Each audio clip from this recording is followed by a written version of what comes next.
This is CGTN, China Global Television Network.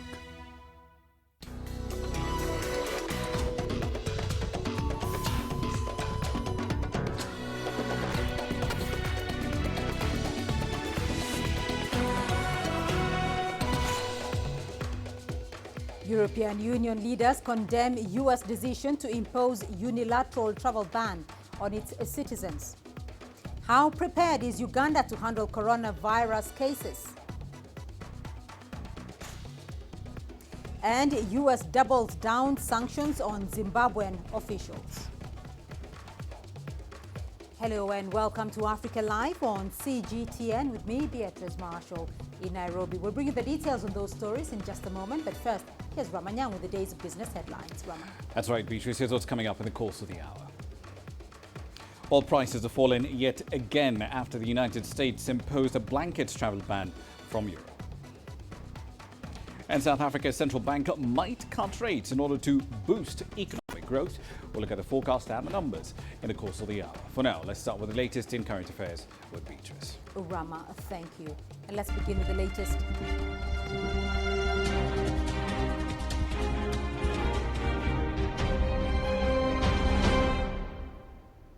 Let's begin with the latest impact on the coronavirus outbreak to markets globally. Wall Street has halted trading for a second time this week as investors reacted with dismay to US President Donald Trump's travel restrictions on travelers from Europe. The S&P 500 fell 7% at the opening bell, setting off an automatic 15-minute cutout. The Dow Jones Industrial Average dropped nearly 1,700 points. The Nasdaq Composite was down over 500 points. The European Union has expressed a sharp disapproval of the US decision to impose a unilateral travel ban on its citizens. The coronavirus is a global crisis, not limited to any continent, and it requires cooperation rather than unilateral action. The European Union disapproves of the fact that the US decision to impose a travel ban was taken unilaterally and without consultation. The European Union is taking strong action to limit the spread of the virus.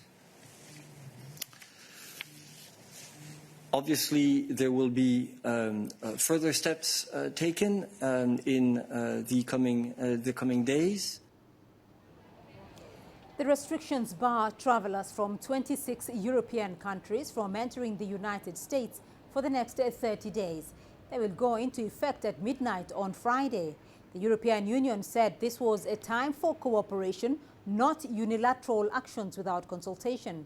The ban does not include people from the United Kingdom. Trump announced the measure in a televised address from the White House. He said he has allocated more than $8 billion to help fight the virus. Well, let's now look at the latest figures on the coronavirus outbreak. In China, 25 new cases have been confirmed. The country's total number of confirmed cases is approaching 81,000. Over 70% of them have recovered. More than 3,000 have died. Wuhan, where the outbreak began, reported a record low of 8 new cases. In Hubei province, cities outside Wuhan have seen no new cases for a week. Outside China, over 47,000 cases have been reported in more than 100 countries. Italy, Iran, and South Korea are the most severely affected nations. In the United States, over 300 new cases have been reported. President Donald Trump has announced restrictions on travelers to the US coming from Europe, excluding Great Britain. Now, bars and shops across Italy were closed on Thursday as tougher restrictions were added to an already severe lockdown aimed to fight the coronavirus pandemic. We spoke to our Italy correspondent, Rose Cullen, earlier today about the latest in Italy, one of the hardest hit countries outside of China. Take a listen. We haven't seen anything like this in the global response to the coronavirus pandemic, closing every bar, restaurant and cafe in an entire country. Italy is already under severe lockdown conditions. Originally, bars and restaurants were only allowed to open till 6 p.m. They had to prove that people could be a metre away from each other. The government has now said that's not enough. We need to go further, and they're closing all non-essential services such as hairdressers and clothes stores for at least 2 weeks. Daily life has already been disrupted here when the schools were shut down last week, universities were closed, then a regional lockdown was imposed on areas of the north, then a national lockdown was imposed across the entire country. Now they're closing all non-essential services, only pharmacies, food stores, post offices and banks remaining open. Italians here, a lot of them are staying at home following the government's advice to reduce social contact and try to reduce the spread of the coronavirus. This is one of the top tourist destinations in Italy, if not the world. The Colosseum, a very recognisable location. It's quiet today. The streets of Rome are quiet. There's less traffic, there are fewer people.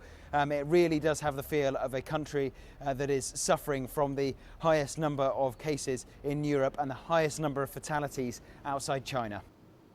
Meanwhile, Tokyo says cancelling the Olympic Games is impossible as concerns over COVID-19 continue to mount. At a news conference, the city's governor, Yuriko Koike, said it was closely coordinating efforts with the International Olympic Committee. On Wednesday, an executive board member of the Tokyo 2020 organizing committee said the Games should be delayed a year or two due to the coronavirus. The official has since apologized for the statement, which was reported in the Wall Street Journal, calling it a slip of the tongue. Organizers have reiterated that the Games will open on July the 24th as planned, with the Paralympics to follow on August the 25th. Well, the number of cases in Africa has risen to 141 across 12 countries. This follows the confirmation of 7 more cases in Tunisia. The North African nation now has 14 confirmed cases. The number of cases still stands at 67 in Egypt, while Algeria has 24. South Africa has the third highest number at 17, while Senegal has 5. Meanwhile, Morocco, Cameroon, Nigeria and Burkina Faso have no new cases. Togo, Cote d'Ivoire and the Democratic Republic of Congo still stand at a single case each. While Tunisia has announced its 7th confirmed case of COVID-19, the infected person is said to have traveled from Egypt. The health ministry has so far quarantined over 3,000 people, but insists the outbreak is well under control. Adnan Chauchi has the latest from Tunis. The Minister of Health informed MPs that the situation is still under control, yet he added that extreme caution is needed to contain the spread of the virus. Tunisia is not in a dangerous situation. The first 6 infected cases were subjected to prevention measures so as to avoid any possible spread of the virus. Health authorities successfully controlled the infected cases. The minister pointed out that health authorities tracked the places the first infected patient had visited. Al-Makki added that Tunisia notified the French authorities about the unauthorized departure of an affected Tunisian citizen who fled to France this week. The first patient did not respect the instructions of self-isolation. We identified the persons he had contact with. Both his wife and his brother tested positive. As for the second case, all passengers who were on the same flight were self-isolated. The plane returned to Tunisia without passengers. Its crew and members were self-quarantined.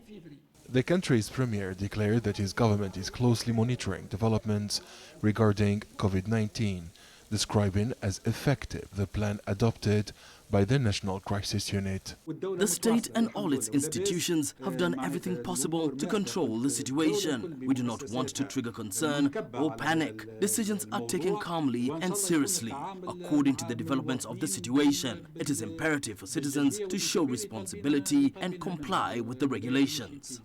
268 passengers of an Italian cruise ship were placed in self-quarantine, while 30 other Italian travelers were prevented from entering a hotel. The tourists spent the night in their bus and were repatriated to Rome in the morning. The National Committee on New and Emerging Diseases stressed the need to respect the procedures of self-isolation, while reminding that any person who does not comply with these instructions will face up to 6 months in jail and pay a fine of $500. Admin Shawishi, CGTN, Tunis. Elsewhere, Uganda is considering spraying travelers arriving in the country with disinfectants to reduce the risk of COVID-19 transmission. The East African nation has not reported any cases so far, but says it is strengthening prevention measures in line with World Health Organization standards. Here's Isabel Nakiria with that report. The new measure to disinfect travelers comes after the Ministry of Health revised its travel restrictions by increasing the number of high-risk countries to 16. Travelers from countries with high cases of the coronavirus have been advised to postpone travel to Uganda or undergo compulsory quarantine if they insist on coming. The Ministry of Health, working with the Civil Aviation Authority, is considering spraying all travelers who arrive into the country as they disembark from the aircraft with the disinfectant spray. The government says it will not put a travel ban on travelers from high-risk countries.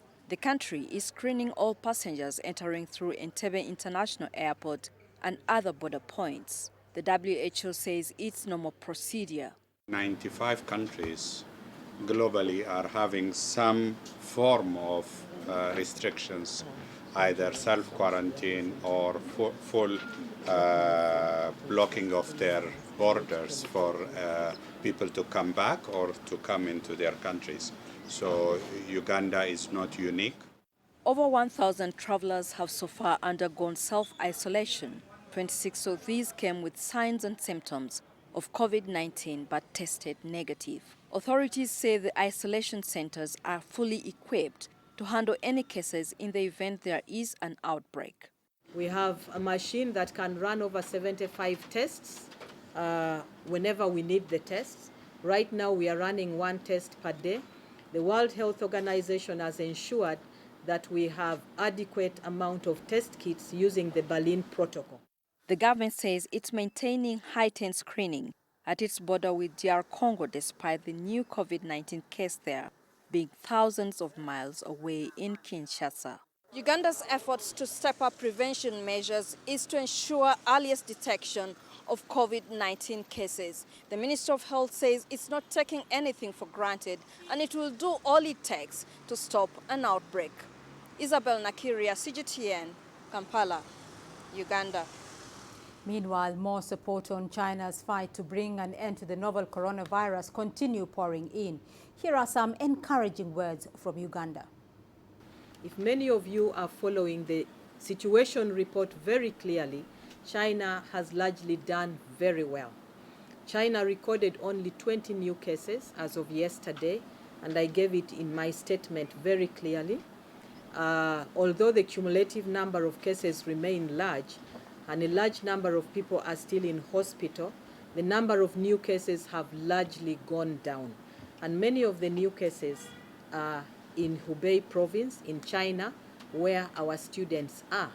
And so it is not worth the risk of bringing them here. They've already spent nearly 2 or 3 months in Wuhan. They have been safe. So the situation is going down. What is the hurry in bringing them back home? When even back home here, we are trying as much as possible to see to it that we don't import cases. In any case, studies have resumed in China, some online, and some are actually going to class. So since they are students, they are better off studying rather than interrupting their education. China has a tremendous experience from these cases. And I think we should not forget that. And there is a lot of lessons we can learn from that. And also the other aspect which we would like to get cooperation not only from China but from all other countries is supplies are in short, whether masks and other supplies are in short. And China going into production and making those available in the market will be an important contribution to the global fight against this disease. A Kenyan journalist based in Beijing has been speaking about life returning to normal in China. Here is her update. Well, the good news is life is gradually going back to normal, and slowly but surely we're seeing more cars on the streets. We're seeing more people venturing outdoors, because little by little we're seeing some restaurants starting to open up for clients. Malls have also opened their doors, and people are welcome to get out, go for a stroll, go for shopping, because so many of us have been cooped up in our houses for about 6 months. Now, you can only imagine how exhausting that can be, being in the same space every day. You wake up in the morning, your apartment, your bedroom feels much smaller than it was before. So a lot of people have been feeling too suffocated indoors.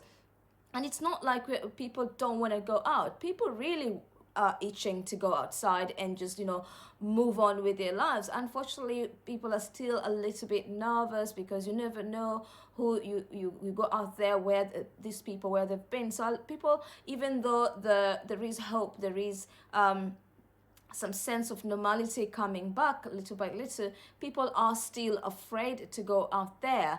For me, for once, I really cannot wait just to go out, meet my friends, have a cup of coffee, and just, talk face to face, because let's face it, talking to people online and also talking to people on the phone is not exactly the same as sitting right there with your family members, right there with your friends, and being able to chat the day away. So that's something that a lot of people are looking forward to do once this coronavirus has been beaten. So generally, again, life is going back to normal.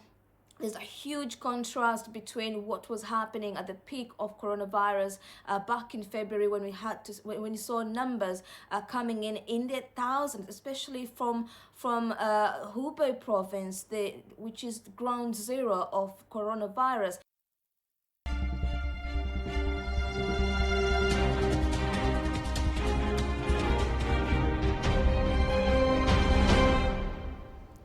You're watching Africa Live. Still ahead on the program.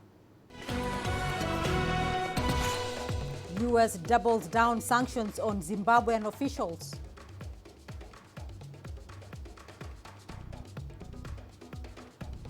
And Egypt shuts institutions as the country braces for a major storm.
And we are receiving reports that a border crossing between South Africa and Mozambique has been closed due to rioting on the South African side.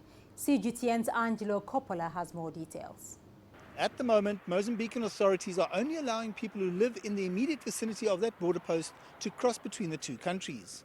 There are unconfirmed reports of ongoing rioting in the small border town of Manguzi, which is the last town before the border post. It's also understood that the rioting and protest action has shut down Jozini, some 140 kilometers away since Sunday, and spread to Bazana and Mbabana, as well as the N2 highway. We understand that public order policing are at several hotspots at the moment. Motorists on the South African side of the border in the meantime have been warned to steer clear of the road to Ponta Douro and the Cozy Bay border crossing because of the road being blocked by timber logs in some areas. This is a developing story. I'm Angelo Coppola for CGTN in Tshwane, South Africa. Meanwhile, already strained relations between the US and Zimbabwe could take a turn for the worst. The US slapped sanctions on Zimbabwe's security minister and its ambassador to Tanzania. CGTN's Farai Mwakutuya has more. Security Minister Owen Ncube is accused of ordering security forces to abduct and mistreat opposition supporters, while Zimbabwe's ambassador to Tanzania, Anselm Sanyatwe, is blamed for directing the military to attack protesters during post-election riots that claimed the lives of 6 people in August 2018. Sanyatwe was the head of the Presidential Guard at the time. The Zimbabwean government denies both allegations and says the decision to impose sanctions on the 2 senior officials who were already banned from traveling to the US since 2019 can only further erode trust and confidence in the relationship between the 2 countries, and says by taking this action, the US appears to have unilaterally charged, tried, convicted and sentenced the 2 individuals. Zimbabwe maintains that the sanctions that were imposed back in 2003 are illegal and are adversely affecting ordinary citizens. Farai Mwakutuya, CGTN, Harare, Zimbabwe. The Lake Chad Basin Commission has begun the Nigerian phase of its regional stabilization campaign. It's aimed at restoring security and rehabilitating regions affected by the Boko Haram insurgency. The joint initiative involves Niger, Chad, Cameroon and Nigeria. CGTN's Kelechi Mekalam brings us the story. A crucial meeting between a delegation from the Lake Chad Basin Commission and Nigeria's foreign ministry officials. It's geared towards furthering the Commission's goal to improve the living standards of 4 of its member countries, Chad, Nigeria, Cameroon and Niger. Specifically the regions ravaged by Boko Haram's decade-long insurgency. So the Lake Chad Basin Commission is working to help stabilize the region. Although governors of the affected states are the principal actors responsible for the development of the territorial action plans and the coordination of the process of their implementation, there should be ownership, coordination and support by the federal government. This will ensure that the planning and implementation of the territorial action plans are integrated in national strategies and programs, and that governors receive support for initiatives that fall outside their competencies. Boko Haram began its armed rebellion against the government in 2009, leaving the region in dire humanitarian crisis. Tens of thousands have been killed and millions displaced from their homes. It's a menace far beyond the control of the federal government. We know that the humanitarian and military security challenge of the Lake Chad Basin region is something that impacts very severely and harshly on the 4 Lake Chad Basin countries. The purpose of this campaign is to sensitize not only actors within those 4 countries, but also our partners, our international partners, United Nations, the African Union, and bilateral partners, to efforts that are being made to coordinate the stabilization objectives. The Lake Chad Basin Commission drafted a stabilization plan in 2018 with support from the African Union and the United Nations to address security, education, socio-economic recovery and other issues in the region. The plan entails coordinated, structured and well-resourced interventions by national and regional forces. It also hopes to address the socio-economic and political issues that spurred radicalization. Kelechi Mekalam, CGTN Abuja, Nigeria. Egypt has shut down schools and universities across the country as it braces for a huge storm. The government has also given public and private sector workers a day off. A series of thunder and sandstorms, said to be the strongest in 25 years, is expected to hit the country for 3 days. CGTN's Adel Mahroui reports. Egypt's sunshine vanished, and Cairo's heavy traffic disappeared. In the Egyptian capital, 85 water pumping vehicles have been deployed to frequently drain rainwater from the streets. Municipalities are on their highest alert. The country has partially shut down, and the government has advised citizens to remain at home as the toughest storm in decades hit. The wind activities, which could reach a sandstorm, will lead to limited vision on highways. The wind could make billboards on trees fall. That is why we have indicated these conditions as dangerous, and we do not recommend people to go out unless it's an emergency. So far, there's no effect on flight schedules. They are resuming normally. If horizontal vision decreases, some flights may get delayed. Sandstorms from the south are colliding with thunderstorms from the north. These extreme weather conditions will continue until Saturday. It's a deep trough coming from Sudan. The atmospheric pressure at its center is extremely low. It's called the Sudanese seasonal trough. It hits Egypt via southern eastern wind, loaded with huge volume of water vapors. It will join a similar northern eastern wind current. The clash of these two storms will lead to extremely heavy rain.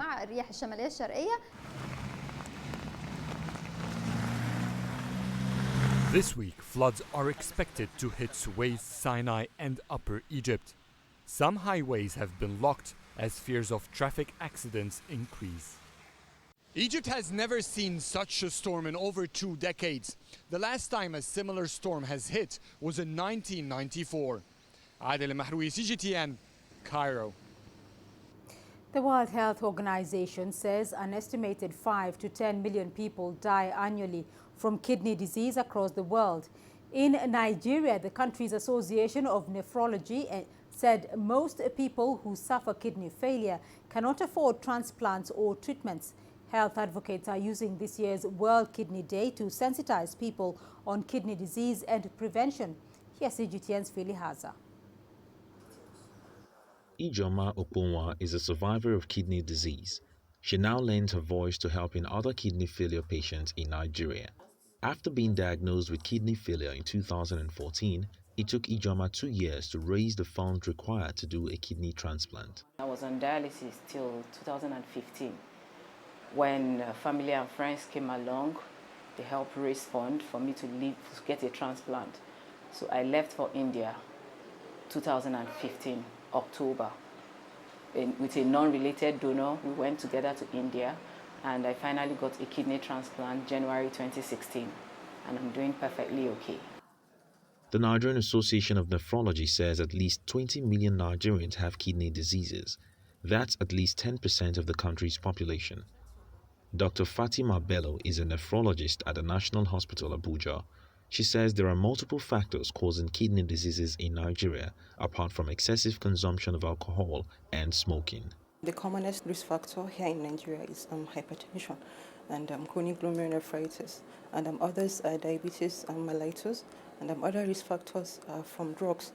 People take taking chronic painkillers for pain reliefs like cataflam and ibuprofen, and it could also be from drugs, herbal medication use from herbal drugs, and there is also implication of toxic and heavy metal use like mercury, lead, and cadmium.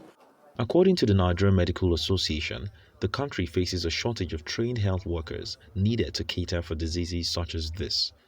It costs around $27,000 to carry out a kidney transplant in Nigeria, and with the high number of cases, many patients prefer to travel outside the country to get treated.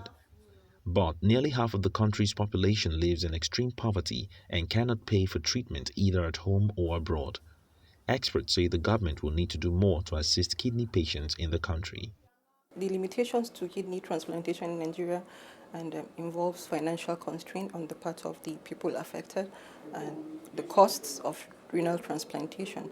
And even though I think we have the expertise and the facilities here in Nigeria, there is need for legislation and for the government to subsidize the costs of renal transplantation for the population to be able to benefit from transplantation. Non-governmental organizations and health practitioners in Abuja are raising awareness on how best to prevent kidney failures and detect early signs and symptoms of the disease. Free tests and screenings are also carried out. Lawmakers are putting together a health insurance bill that seeks to reduce the cost of medical treatment for citizens across the country. The law is expected to be ratified this year. For now, more exercises like this could help reduce the prevalence of kidney diseases in Nigeria. Phil Ihaza, CGTN, Abuja. Well, let's now go to Rama Nyang for a look at the day's business news. Rama. Thank you very much, Beatrice. Here's what's coming up in business. Oil prices drop yet again after the United States imposes a blanket travel ban on Europe.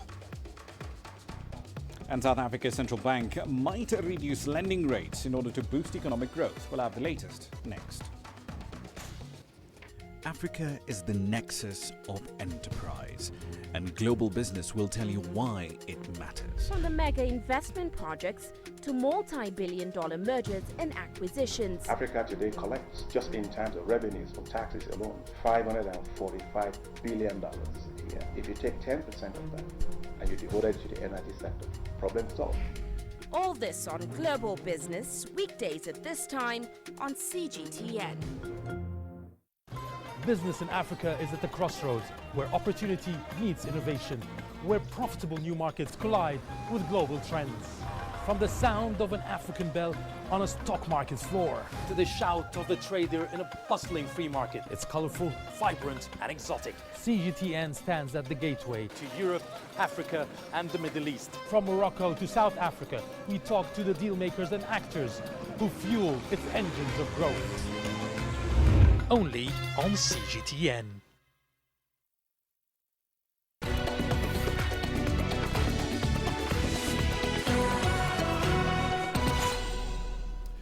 Welcome back. Let's start in the world of commodities. Oil prices have dropped yet again, adding to steep losses in the previous session. The pullback does come after the United States imposed a travel ban on European countries and the World Health Organization's declaration of a pandemic. Now, the threat of a flood of cheap supply of oil compounded market concerns as Saudi Arabia raised its oil output to a record high in a standoff with Russia. Brent crude was down 5.5% to about $33.8 US. WTI across the Atlantic also over 5% lower. Now, following the footsteps of Saudi Arabia, the United Arab Emirates announced plans to boost crude output as well, and that further adds to oil's downward pressure. Elsewhere, Algeria is planning to launch an international initiative that's aimed at restoring some sanity, if you will, to oil prices. The North African country will track oil prices and developments in markets affected by the COVID-19 outbreak. The country has started consultations with oil-producing and consuming countries, and it hopes to see oil prices go up and some semblance of stability restored. Algeria will not remain indifferent in the face of the recent developments of the oil prices in the world markets. We will work to bridge the points of view and strengthen the strategies among the countries concerned. The situation is very troubling for Algeria and many countries. The decline in oil prices in world markets has many causes. But the most important thing is this serious and disturbing price deterioration. Is Algeria going to succeed in its endeavor to bring the views of the producers and actors in the international petroleum market closer together? I think that at some stage and in critical situations, everyone will search for a meeting point and a convergence, and this is what Algeria should work to accelerate. Onto the world of monetary policy now. The central bank in South Africa is expected to cut the lending rate by 25 basis points as part of a broader effort to bolster the economy and get it out of a recession. Now, this move would essentially ease reforms amid all the damage being caused by the coronavirus pandemic. According to a Reuters poll, economists do predict that the Reserve Bank will cut its repo rate by 25 basis points to around 6% when it meets next on the 19th of March. It also suggests that inflation would average 4.2% this year. That's about 20 basis points lower than in the last survey.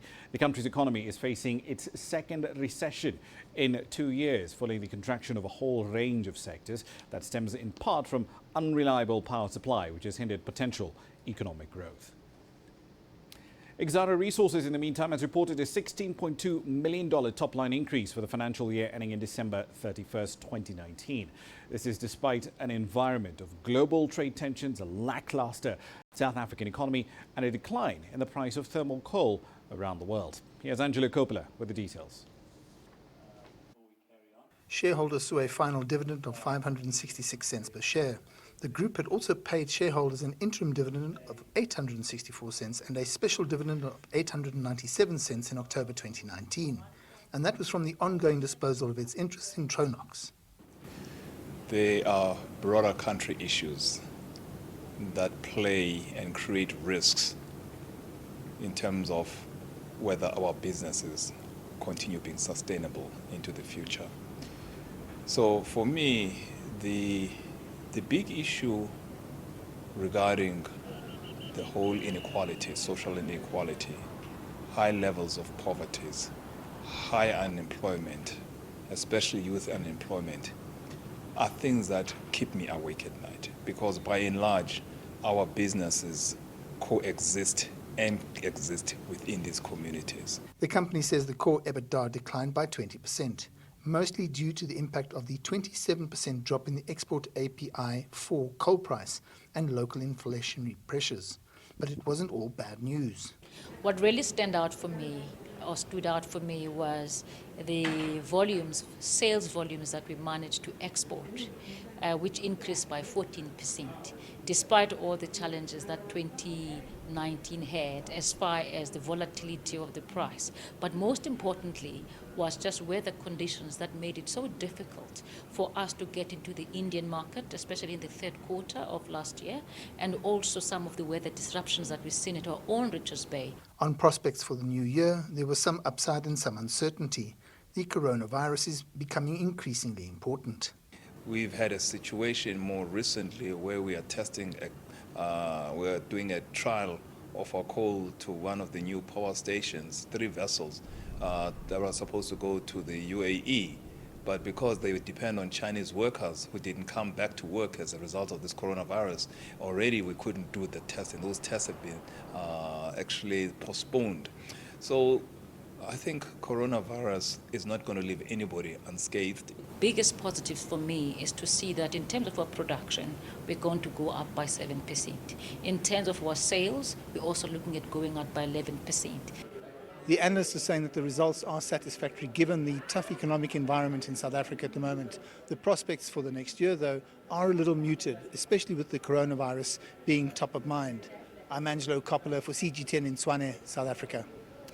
Now, onto a product glut of a slightly different kind. With its largely chemical-free orchards, Tunisia is the largest exporter of organic olive oil on the planet. In fact, the country's production of olive oil has doubled in a year to about 350,000 metric tons. Now, that kind of glut exacerbates the effects of what was already a global decline in olive oil prices.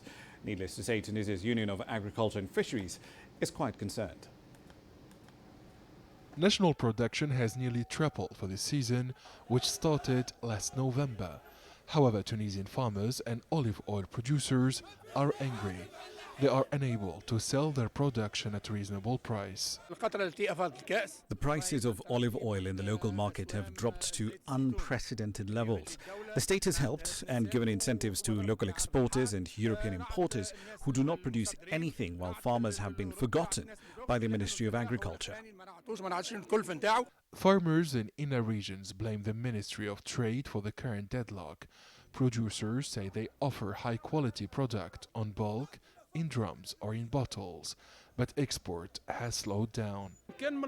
The cost of 1 litre of olive oil is even higher in the center and west of Tunisia because rain is rare and the water is expensive. We did our job with a record harvest and excellent quality, but unfortunately, decision makers did not assume the responsibility by finding new markets to export our production. The Export Promotion Center is the state agency in charge of prospecting new markets and international customers for Tunisian organic and extra virgin olive oil. Tunisia is the largest exporter of organic olive oil in the world and aims to remain in this position. The state understands the concerns of producers and worries about the price fallout, but exports will peak again. We will back any initiative to protect and save this vital sector. The Minister of Agriculture estimated that olive oil producer prices remain dependent on the international market, currently dominated by Spain. He noted that the prices of extra virgin olive oil in this European country have fallen by 33% in 2020 compared to the last 5 years. Olive oil producers are worried about the difficulties facing this agricultural activity. They pointed out the increase of supply on a world scale in relation to demand. Consequently, prices in Tunisia have been subsidized by the state to make it profitable for farmers, exporters, and olive oil processors. Adnan Shawishi, CGTN, Tunis. First, it was the Geneva Motor Show, which was cancelled, and now the New York Auto Show, which is scheduled for next month, has now been postponed. Organisers have officially delayed the event all the way back to August due to the spread of coronavirus in that part of the world. The event does join a growing list of cancelled or postponed events that historically have drawn thousands of people, tens of thousands in fact, every year. But its postponement hasn't stopped car makers from unveiling their latest and greatest vehicles. Several car makers, in fact, have released the vehicles outside of the shows, and that essentially decreases the importance associated with these annual events. Currently, the coronavirus has claimed more than 4,000 lives. There are more than 58,000, however, confirmed recovery cases around the world. I'll leave you there for the time being, but I'll be back at the top of the hour. In global business, as we mentioned a little earlier, the US president has imposed a blanket travel ban on Europe for the next 30 days. That decision, of course, sent markets tumbling, and today wasn't any different.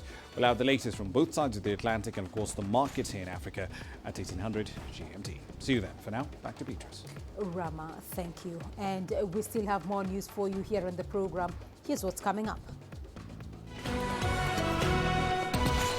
Meet the Nigerian who is a doctor by day and an artist by night. Join us in global business and see Africa through our eyes.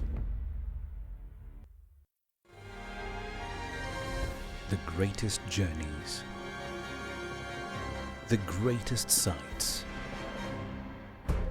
the greatest adventures. Here in Qanater, this weir allows the locals to walk on water. We're far more than just TV news. We're your passport to the wonders of Africa. To bring you stories of struggle, survival and hope.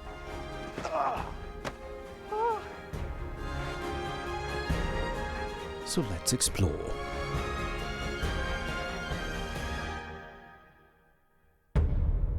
CGTN. See the difference.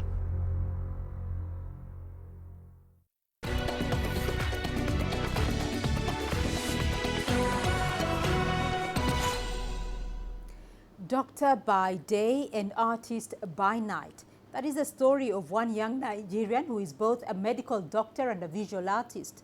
Adefemi Badasomosi, popularly known by his art signature, Fola David, uses his art to instill self-love and self-confidence in people with different types of skin conditions, making them see the beauty in what they may consider flaws. CGTN's Deji Patmos has more on that story. His works are as stunning as they are lifelike. Here, the image of a boy with vitiligo. And then this one, a young lady with stretch marks. All the details intricately accentuated. They are the works of Dr. Adefemi Badamosi, better known as Fola David. When he is not at the hospital attending to his patients, this is where you'll find a general practitioner, at his studio where he brings art to life. With skillful strokes of his pen, Fola David puts finishing touches to a drawing of a pregnant woman, adding naturally occurring stretch marks to her belly. He's become an internet sensation for his unique art style, painting people just as they are with several skin conditions. For him, art isn't perfection, but truth. I've worked in dermatology, and that was where I began to see the different types of skin, changes that could happen, and I saw how it affected people. I found a lot of them fascinating, actually, not from a medical standpoint. I decided to, make an artwork of this, and that's what I started doing. Fola David calls his brand of art hyperrealism, focusing on skin conditions like stretch marks, vitiligo, freckles, among others. He says his aim is to celebrate the human skin and restore self-esteem in people who have skin conditions. I want to tell people the true story, show the true skin, and also encourage people to live in that manner and not be dictated by how the world wants to see people. I don't want people to feel that burden, to feel that pressure. Feel okay with what you have and don't let it affect your mindset, don't let it affect you mentally. In addition to being a hyper-realist artist, Fola David is also one of Nigeria's foremost speed painters. In just about 5 minutes, he'd painted prominent personalities, including presidents, governors, and music stars, an art that leaves live audiences in awe of his talent. An example is this speed painting of Jeb Bush, the 43rd governor of the US state of Florida. Even Bush himself was left in awe at the finished work, which was done right in his presence and in just about 7 minutes. I make an image less than 5 minutes and I'm seeing a crowd of 4,000, 5,000 people jumping. It's very amazing. I just stay in my small cubicle making these works, and people from all over the world are really touched by what I do, and it's really where a lot of encouragement comes from. Fola David's goal is not just build self-esteem in sufferers of skin conditions, but to also impact the larger society by shaping their perspective and creating acceptance through his art. He's already collaborating with dermatological societies to do this, and is reaching a larger audience through international exhibitions. So much for this medical doctor and visual artist. Deji Badmos, CGTN, Lagos, Nigeria. And your sports news coming up next. Here's what's ahead. The Africa Women's Para Volleyball Champions Rwanda begin preps for Tokyo.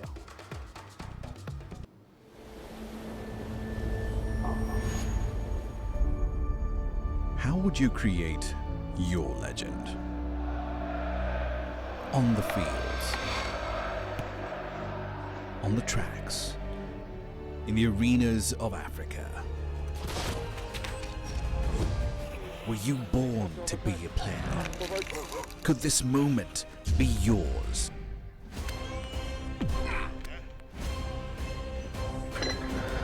Sports Scene. Find your game.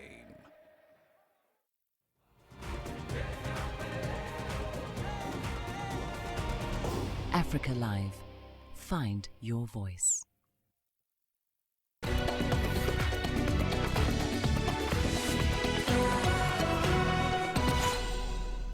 The Rwanda women's sitting volleyball team will be Africa's only representatives in the discipline at the forthcoming Tokyo 2020